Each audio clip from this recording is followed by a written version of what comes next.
பைரவி சீரியல்ல அடுத்து வர எபிசோட்ல என்ன மாதிரியான ட்விஸ்ட் எல்லாம் இருக்க போகுதுங்கிறத இந்த வீடியோல பார்க்கலாம்.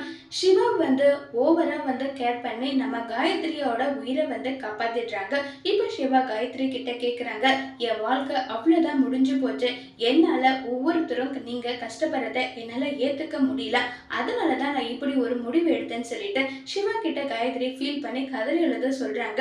உடனே சிவா சொல்றாங்க, இங்க பாரு காயத்ரி, உன்னுடைய அண்ணனா நான் இருக்கேன், கண்டிப்பா உனக்கு எல்லாமே நல்லபடியா நடக்கும், அது எல்லாமே நான் பார்த்துப்பேன், நீ கவலைப்படாம இருன்னெல்லாம் சொல்லி பேசிட்டு இருக்காங்க.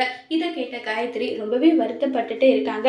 அன்னபூரணி ஒரு பக்கம், நம்ம குடும்பம் எவ்வளவுலாம் சந்தோஷமா இருந்தது, இப்படி ஒரு நிலைமை ஆயிடுச்சு நம்ம குடும்பத்துக்குன்னு சொல்லிட்டு அன்னபூரணி ஒரு பக்கம் ரொம்பவே வருத்தப்பட்டுட்டு இருக்காங்க. இதையெல்லாம் நினைச்சு ரொம்பவே ஃபீல் பண்ணிட்டு இருக்காங்க.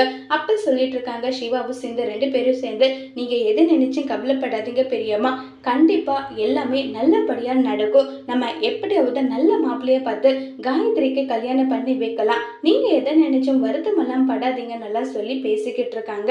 இன்னொரு பக்கமாக, இவ போய் சேர்ந்துடுவான்னு பார்த்தா மறுபடியும் இவன் பாரு, இவன் பொழைக்க வச்சுட்டானே, என்னடா இது எசக்கி, நம்ம போடுற பிளான் நமக்கே பேக் ஃபயர் ஆகுது, எல்லாம் உன் பையனால, முதல்ல உன் பையனை இந்த அளவுக்கு நல்லவனா உன்னாலதான் மாத்திருக்க, எதுக்காக மாத்தன, நம்ம மாதிரி கிரிமினலா இருந்திருந்தா இந்த அன்னபூரணி அந்த குடும்பத்தையும் ஓட ஓட விரட்டிட்டு இந்த சொத்து எல்லாம் நம்ம அனுபவிச்சிருக்கலாம், நம்ம நினைக்கிற பிளான் எதுவுமே நடக்க விடாம தடுக்கிறதே உன் பையன் தான் சொல்லிட்டு ரொம்பவே கோபப்படுறாங்க எசக்கி. அதோட இந்த பிரமோவை முடிச்சிருக்காங்க.